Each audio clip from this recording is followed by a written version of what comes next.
Passing the ball can be one of the toughest things to do in college football 25, but everybody knows if you became a better passer, you would score more touchdowns, which means you'd win more games. In this video, I'm going to talk about how to make passing actually become easy for you using strategies that I've used to help myself win tens of thousands of dollars playing competitive college football and Madden. Everything here that we're breaking down is actual stuff that I use that actually works. It's not theory. These are real things you can use today, and you'll become a better passer and start winning more games. So if that's something you want to do, let's get to the video. I think a lot of people try to make passing the ball just way more complicated than it needs to be. And throughout this, I want to dumb everything all the way down because this is how I learned it. This is how I learned best. And I just think this is the easiest way to learn really anything. So first thing I want to do is let's hit the pause button or just go into the main menu options and let's go to settings. Now here, you're going to see something called passing mechanics. And these are the passing settings that I highly recommend you copy. Now, for our passing type, we're going to choose placement and accuracy, although I'm going to add a little note to this at the end of this in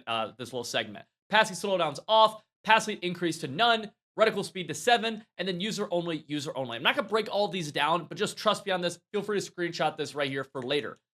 Now, there's another option called placement. So there's placement, and then there's placement and accuracy.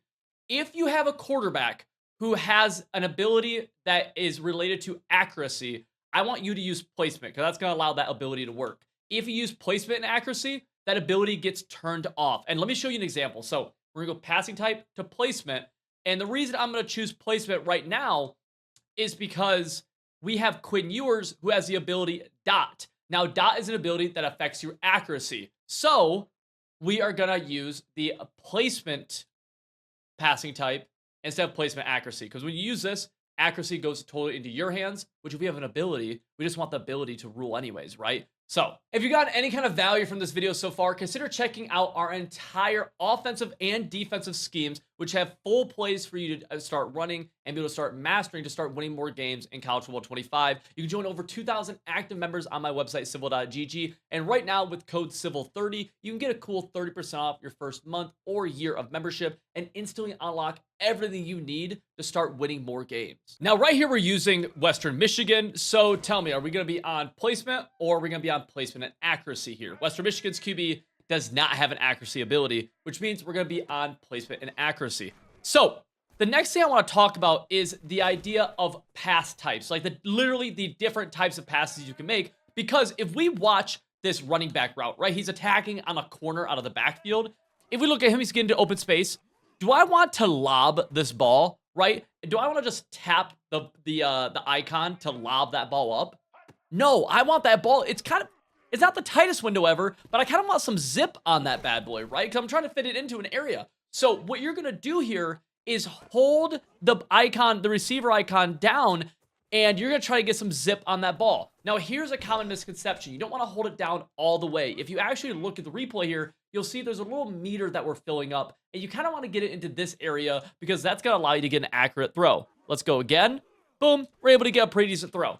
You know your throw is perfect if you get a blue meter, which is easier to do with better quarterbacks, but we're able to do it right there. That meant if you watch that blue, that means it's a perfect throw. So you do that again by just holding the icon down and trying to time it as I show you, right? Boom.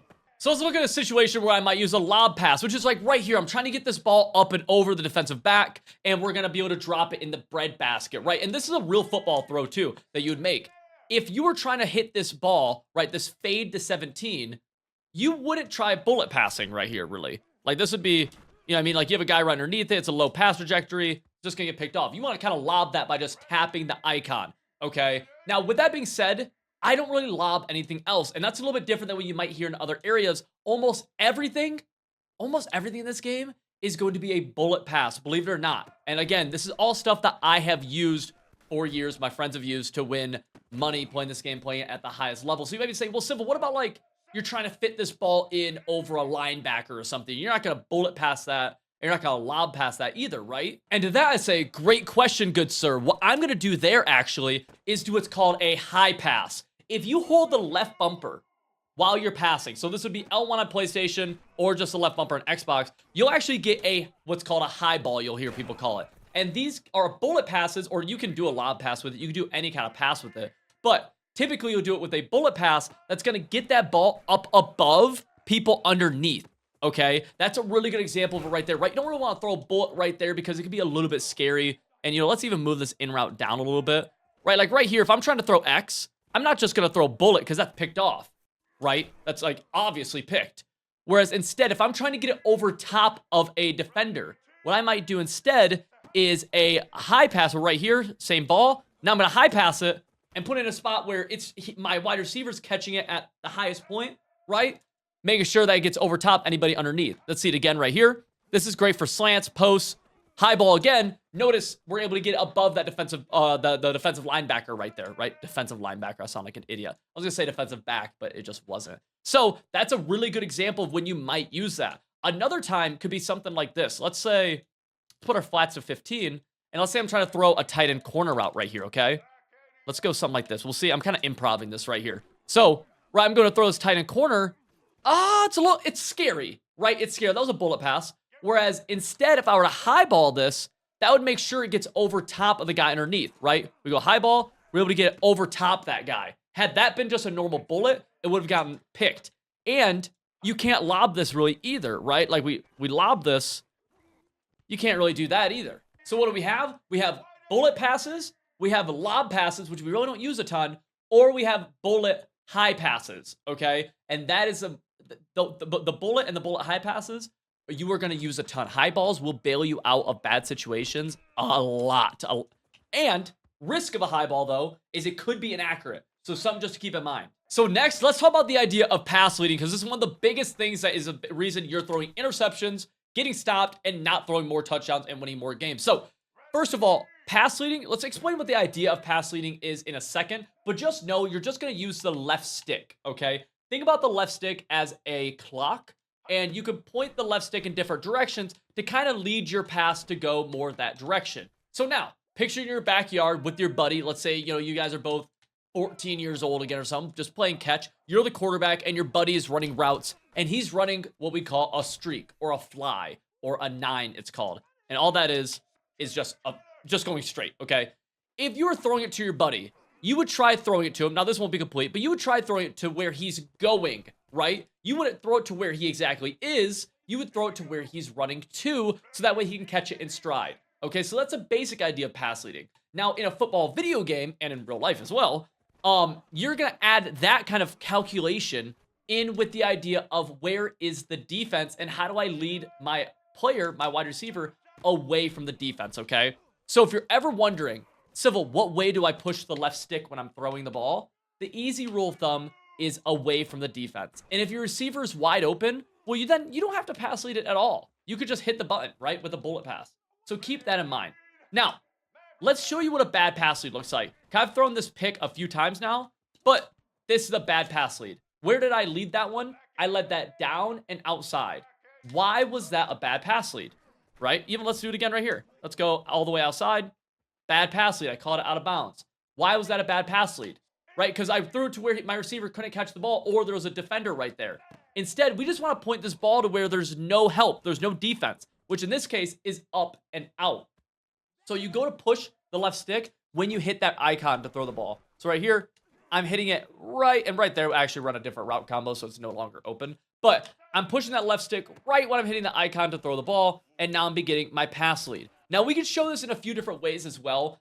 This obviously, I think it's kind of obvious here on a corner route. But right here, I might go to a drag, and I might throw him outside because I want him to catch the ball in stride and easily run with it, right? If we go to this drag again to A, I don't want to pass lead him inside because that's going to be a harder ball to catch and then rack, right? That's just an ugly catch animation, an ugly catch situation.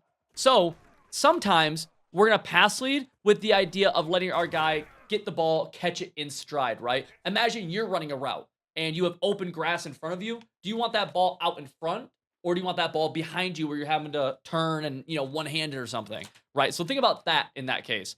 Let's go to Y right here. Here, I'm actually going to pass lead it down a little bit. Why did I pass lead that one down a little bit? Because there was a defender right over top of me. If I call the same play and I pass lead it up, that is a much scarier throw. We can all agree on that, right? We go here again. I'll pass lead this up. Scary-ish throw. Again, it's open, but it's scarier. I'm getting hit as I catch it. Here, I'm actually just going to go all the way outside. Much safer of a throw, right? So you get the idea a little bit here, right? Let's go to B. Let's pass lead him all the way up because that's where open grass is. Although even right there, it could be a little bit scary, okay? So here, let's focus on my tight end. That's the A wide receiver right here. That is going to be a good pass lead to the sideline. But this is honestly kind of a tight ball with this deep corner route. And if I pass lead this incorrectly, let's just say I go up, well, that's now an interception, or it's very, very close to one. Whereas if I get a good pass lead, which is just away from the defense, which in this case, where is away from the defense, to the sideline, I'm going to be able to get him open, assuming I don't get hit as I try throwing the ball. So just something to keep in mind here, right? It honestly makes a huge, huge, huge difference. And you see that same thing again with the good pass lead outside. Pass leading, massive, massive thing you got to get better at in this game. All right, let's talk about the idea of making reads in College Football 25. And I understand there's some irony. I'm doing a passing video with Michigan. Give me a break. So, when it comes to making reads, I feel like a lot of people actually don't do a great job of this. They make this super complicated, and I'm just going to explain how I've done it and what's been really, really useful for me. First and foremost, I like to split the field in half, okay? And so what I mean by that is you have a right side of the field, you have a left side of the field. In this case, we have more receivers to the right, so I'm going to intentionally read the right side of the field. But there could be a situation, let's say, you're in something like this, where maybe your first reads are to the left side of the field or something. And, just a hypothetical. But here, I'm going to decide pre-snap, I'm reading the right side. Then, it's all about, in my opinion, reading areas of the field instead of reading exact players, okay? And so what do I mean by that?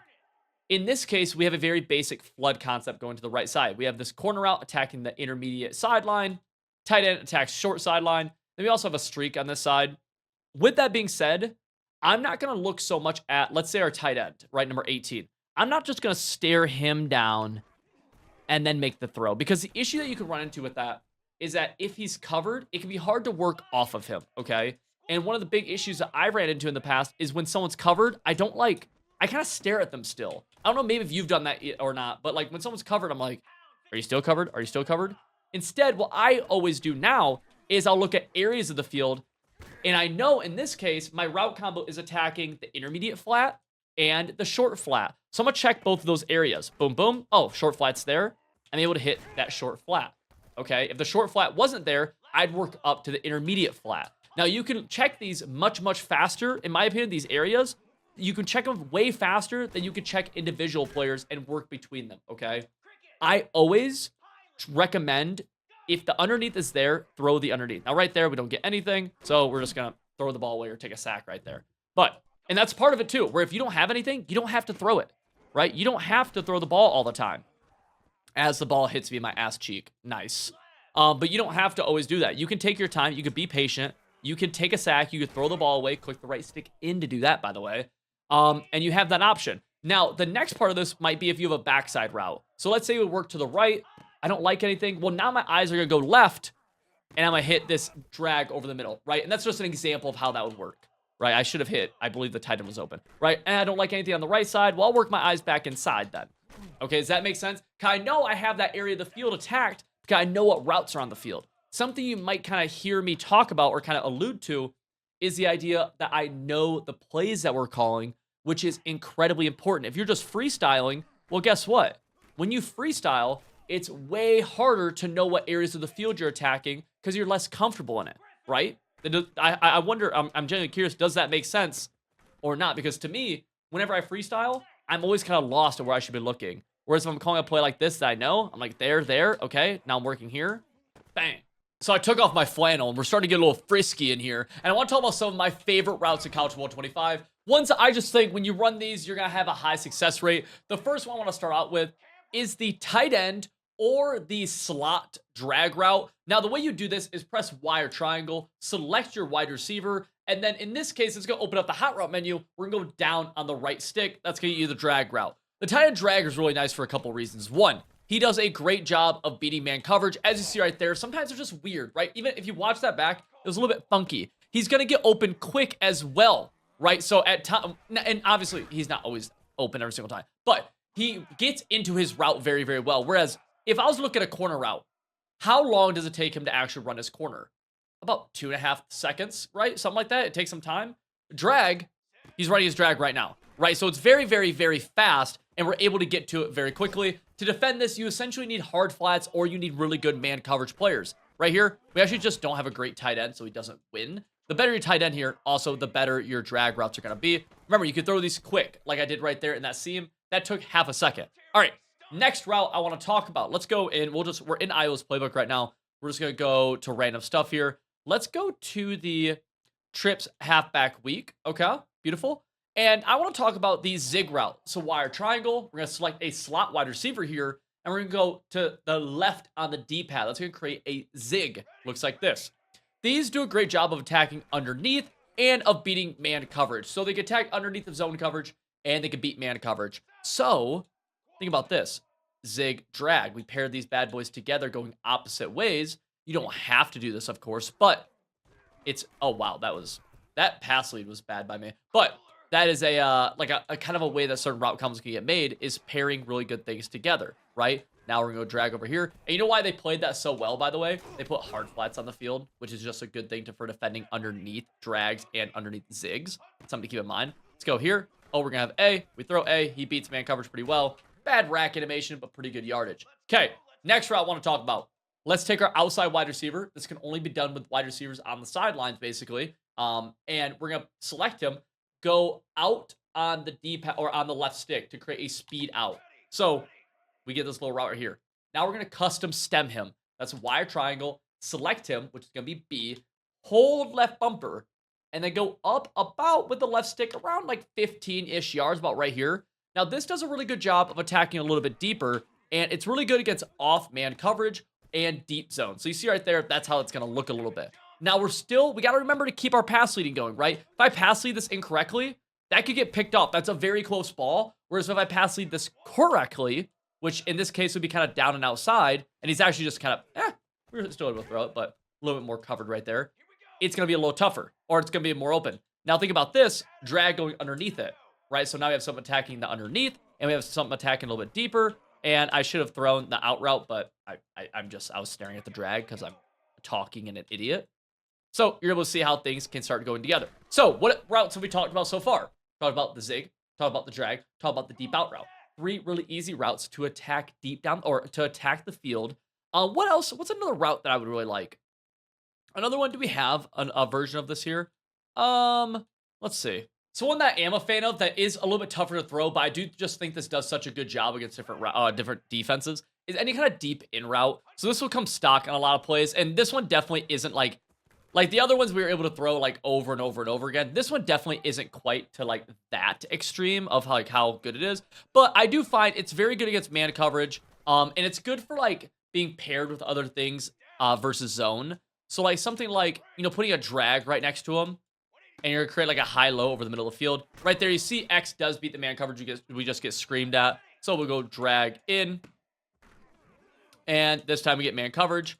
We're gonna throw the deep in route. Not a crazy route, but a route that I do like. A route I definitely like. Let's go quick drag underneath. See, I get screamed at, dude, just coming in my face. But we're able to deliver it because we have a drag right in front of us. Let's talk about an underrated one right here, which is the idea of pocket presence. Because bad pocket presence can take what should have been a touchdown to my wide receiver right there, and instead it's a sack because I don't know what I'm doing. So pocket presence can be tough, and I'll say this. Something that a lot of people will tell you is that you have to step up in the pocket, and I don't necessarily, it's not bad advice, but it's super general, and it does not apply to every situation. And so the reason I say something like that is because not always do you want to step up, but rather you just want to navigate the pocket to find the open areas of it. Now, this is where it can get tough, because when you move around the pocket, you actually really shouldn't be looking at the pocket, because let me tell you, the biggest cardinal sin you can make is when you snap the ball to blur out everything else and only watch the pocket, right? Do you know why that's a bad thing to do? Because you're only watching, if you're watching an offensive line, like, yeah, we're getting them, yeah. Guess what? I have no idea what my routes are doing. I missed my drag, I missed my corner, I missed my everything, right? Yeah, go get them, boys, good job, yeah, I'm navigating, I got great pocket, yeah. No, pocket's tough because it is purely out of the corners of your eyes and kind of feel, okay? And where the best way to practice this, in my opinion, is to call a play that you consider one of your money plays, or, you know, a good play of yours that you really like. Do it in practice mode. Go up against a random defense. And while you're doing this, make reads. Make reads, but make sure you're not just walking backwards. Because the biggest thing you can't do is this.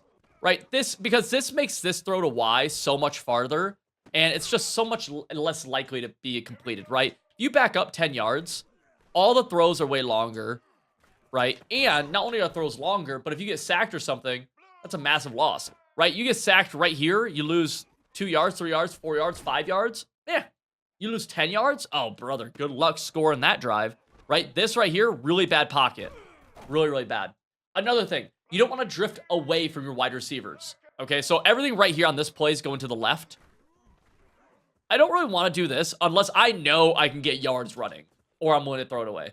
Another thing to keep in mind. But let's work through this play, right? We're calling against random defense. And the big thing I'm going to do here at the snap, right when the ball is snapped, I'm kind of seeing what kind of pressure they set, right? Because you can see it within half a second. So kind of boom, okay, we're chilling, drift a little bit that way, bang. And the thing is, test yourself if you can have good pocket while making these reads. And good pocket, sometimes you'll drift to the right, sometimes you'll drift to the left, sometimes you might drift back, sometimes you'll step up. And it's not always the same. Every defense can be different, the sheds can be different every single time, you know, et cetera, et cetera. Right there, super happy with my pocket. I stepped up, hit the crease, was able to hit a corner route, right? Boom, a little bit different this time. We'll go corner route again.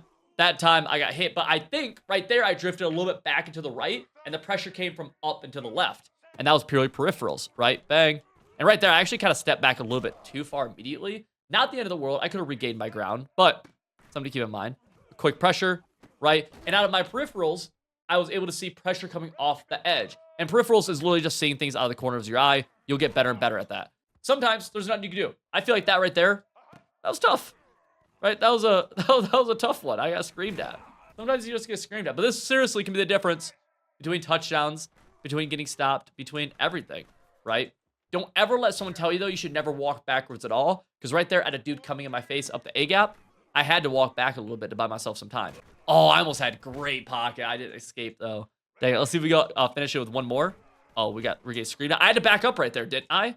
I was getting screamed at. I need to buy myself some time for this corner route to get open so I can throw a touchdown. So we're on offense here. We're running this beautiful play. And I want to talk about something that I feel like a lot of people get incorrect, which is how to read a defense pre-snap. Now, this defense, take a look at it.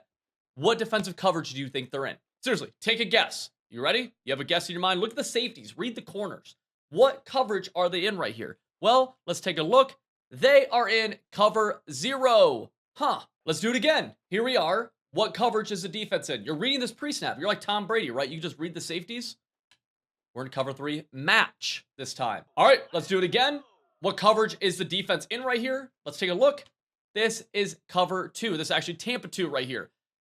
If you got all 3 of those right, I think you guessed because they look all exactly the same. And it's because in College Football 25, you can disguise coverages. If we take a look at this right here, in the kind of middle of your screen, you'll see something called a shell that I can change with the right stick. And this allows the defense to disguise their coverage. And you might be saying, well, Civil, if I'm playing against a CPU, they can't, they never disguise their coverage, which is true. So I'll put my shell on default here. And let me just go call play like, oh, I don't know. Let's go something like cover 3 buzz match. This is a cover 3, so it should be showing cover 3, right? Wait, my shell's on default. I'm in cover 3, but it's showing cover 2. There's certain plays that have a little bit of a bait in them naturally, okay? Another example of this would be, I believe, I'm kind of winging this part of this, so here we go. Let's see, cover 2 invert. I believe this is also going to be, yes, you'd say cover 3, Civil, all day. Is it? It looks like cover 2 to me.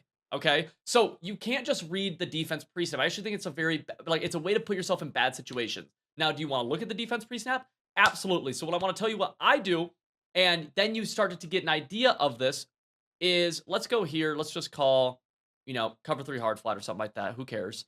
And there's 2 things I always look for, okay? And this is what I look for, and then I read what happens on the play and use my opponent's tendencies to help me look for these things later on in the game. First, do I think it's a blitz or no blitz? Okay, so that's number 1. The way I look at for this is really how many people are by the line of scrimmage, or have they already shown that they'll blitz from this look before in this game, okay? So, for example, this right here, I'm not super concerned against a blitz because they have 4 people on the line of scrimmage. And let's say they blitz these 2 backers, okay, a hypothetical, because they could, right? it takes enough time for these backers to get through the line of scrimmage where I can still make my reads, okay? Whereas, let me show you an alternative. Something like this, I have to assume blitz, right? I see this, I have to assume blitz because if I think I'm like, oh, they're not blitzing me, like, no way they're not blitzing me. Well, guess what? I don't really have much time. It just comes in too fast. So I'm really reading the line of scrimmage and seeing, do I think there's a huge threat of a blitz coming free or not? Now, keep in mind, if your opponent shows something like this on defense, but he has some crazy blitz where this guy's just coming free up the A gap, which happens in this game, right? Now, when you see this pre-snap, you're saying, blitz, blitz, blitz. I know what blitz, and then you set up your protection, okay? So blitz, no blitz. And the reason for that, too, is because this will also dictate if you need to ID the mic, slide your line, stuff like that, or how many people you need to block, right? If you're thinking no blitz, then send everybody out. If you're thinking blitz, you need to block somebody. So this dictates your play call greatly. Next thing I'm looking for, man zone, okay? So we have blitz, no blitz, man or zone, man or zone. Now, there's a few different ways you can do it. You'll hear some people highly recommend, like, oh, if you motion and they follow, it's man. If they don't follow, it's zone. Yes, the thing is, I don't think it's practical for you to motion across a formation every single play. If you want to, you can. Really, what I look for more so is in this situation, like this pretty much always will tell me zone or bad man coverage because look at where the DBs are in relation to the wide receivers. Where if, let's say in a hypothetical, we have Porter. Let's say he's manned up to B right here, my outside wide receiver. Porter's in such a bad position that, like, even if I'm wrong about if it's man or zone, he's just in a bad position, okay? So in this case, I'd be like, oh, I'm thinking no blitz. I'm thinking zone. Now that's going to dictate my play call because now I'm calling a protection that allows me to send everybody out, and I'm calling a play that's better suited for beating zone, okay? Well, a cool way of telling man is actually by running like trip sets. So let me show you an example here. I'm sure we have some kind of trips. Let's go to something like trips halfback week, sure. And let's go to like a man coverage play. Now mind you, they could disguise this. So if you were playing somebody who disguised this super well, I would start picking up on that tendency, okay? But like right here, I'm thinking man because one, if you look at the outside DB here on the left, you actually see Williams is inside shade. Whenever they're inside shade, usually is a tell that it's man coverage. They could bluff you, but it's a pretty good tell, okay? On top of that, too, the slot corner here is lined up right on top of my slot wide receiver, and we also have somebody right on top of number 9 right here, too. And, you know, he's not pressed up on him, but this is a good idea that it's man. Now, what I'll do here, though, is I might optimize. I might call a play as more of a man beater, but then after the play, right, let's say I call my play, whatever, okay, you know, we finish it. I'm going to say, man, what did he do? Did he blitz or no blitz? So this is post snap now. He did not blitz. Was he man or zone? He was man. Okay. So now when I see this look, I'm thinking no blitz. I'm thinking man, right? And this will help you call better plays, which is going to help you actually win more games because you're going to score more touchdowns because you're calling better plays, right? I think a big thing people do wrong is that they see something and they're like, oh, cover 2. I'm going to call a cover 2 beater, and they end up getting bluffed into cover 3 buzz match or something, right? And it's like, well, there you go. And it's just not a great way to play ball. And of course, as you learn more and more about your opponent and about the game and things like that, you'll pick up on more tendencies. But most zone beaters will beat cover 2, will beat cover 3, will beat cover 4. And most man beaters will beat cover 0, will beat cover 1 man, will beat cover 2 man. So it's like, it's not so much about is it cover 3, cover 4, cover 2. It's about is it zone. It's not about is it man coverage or man, you know, cover 0, cover 1, cover 2. It's is it man. And then your protection comes from blitz, no blitz. If you got value from this video, you want more stuff just like this, especially deep dives of entire offensive schemes and defensive schemes that'll actually win you more games, check out my website, civil.gg. The link to that is in the top of the description, and you can use code CIVIL30 right now. Get a cool 30% off. You'll unlock everything on the site, join over 2,000 active members just like yourself, and start winning more games.